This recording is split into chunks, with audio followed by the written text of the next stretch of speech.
Днес ще ви покажа една много лесна и по-лека запеканка с кайма и зеленчуци.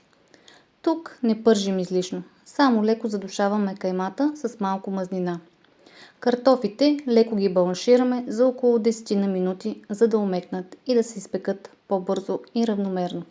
След това добавяме морков, лук и печени чушки, които правят ястото много сочно и ароматно. Заливката е от яйце и кисело мляко, а отгоре слагам малко кашкавал за вкусна коричка. Става бързо, лесно и е една идея по-здравословна вечеря за цялото семейство.